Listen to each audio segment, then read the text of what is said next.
ملکہ زبیدہ جو ہے یہ ہارون الرشید کی بیوی ہے، لیکن اتنی صالحہ تھی کہ جب ہارون الرشید نے چاہا کہ میں اس سے نکاح کروں تو اس نے کہا کہ میں اپنی مرضی کا حق مہر لوں گی۔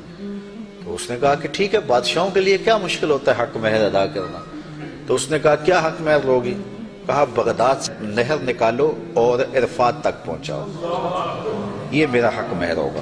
اور یہ بڑا مشکل کام تھا، اور اس کے لیے اس زمانے میں جو ہے وہ کتنے پیسے خرچ آئے، اور وہ نہر نکالی گئی۔ اور جب وہ نہر جاری ہو گئی تو جو خادم تھے انہوں نے آ کے حساب پیش کیا ملکہ کو کہ یہ اس کا حساب ہے، اتنے پیسے خرچ آئے ہیں۔ تو نہر کے کنارے جب وہ دورہ کرنے گئی، دیکھنے گئی، تو انہوں نے حساب پیش کیا تو اس نے کاغذ پھاڑ کر کے نہر کے اندر پھینک کر کے کہا ترکنا الحساب الی یوم الحساب، ہم اس کا حساب یوم حساب پہ چھوڑتے ہیں۔ تو وہ نہر پھر جب تک یہ جدید ذرائع نہیں آئے تھے تو حاجیوں کے لیے سیرابی کا باعث بنتی رہی، اور نہر زبیدہ کے آج بھی اثرات جو ہے وہ میدان عرفات کے اندر دیکھے جا سکتے ہیں۔ تو یہ بغداد سے چلتی تھی نہر اور مکہ المکرمہ تک پہنچتی تھی، اور یہ حق مہر تھا زبیدہ خاتون کا۔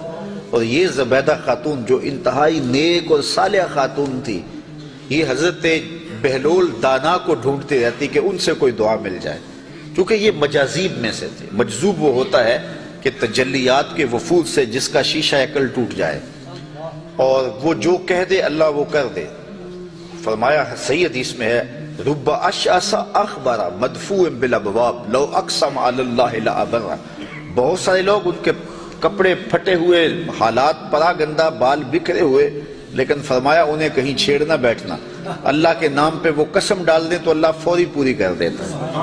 تو یہ اسی قبیلے کا فرد تھا بہلول دانا۔ ایک دن زبیدہ گزر رہی ہے دجلہ کے کنارے پہ، تو بہلول مٹی کے گروندے اپنے ہاتھوں اپنے پاؤں پہ بناتا ہے اور گرا دیتا ہے۔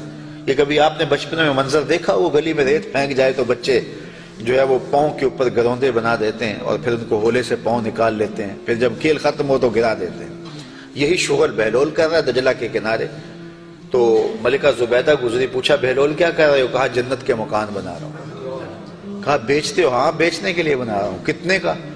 کہا کہ 10 روپے کا، فرض کرو 10 روپے کا ایک مکان بیچ رہا ہوں۔ 10 روپے کیا ہوتے ہیں؟ اس نے 10 درہم نکالے، بہلول کو دیے۔ بہلول نے پیسے دیکھے اور دجلہ میں پھینک دیے، اور ایک کے گرد دائرہ کھینچ کے کہا یہ تمہارا ہوا۔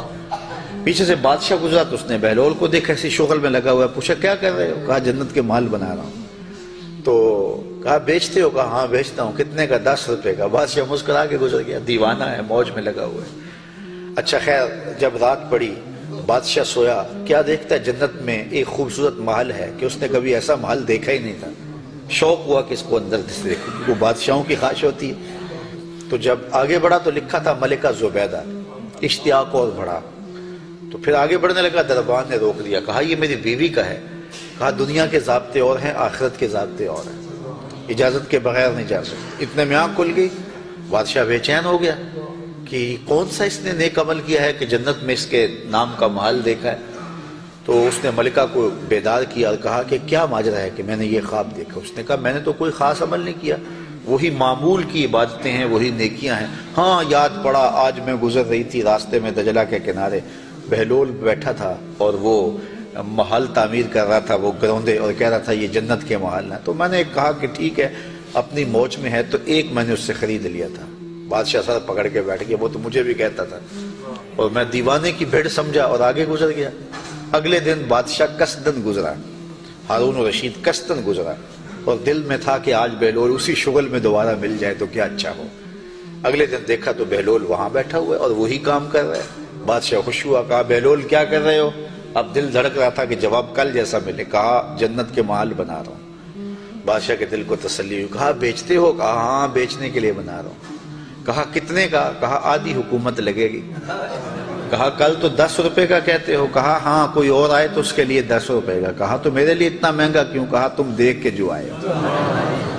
تو بات یہ ہے کہ یہ سعدی نے کہا تھا سعدیہ نزدیک رائے عاشقاں، خلق مجنو نندو مجنو آ کے لست۔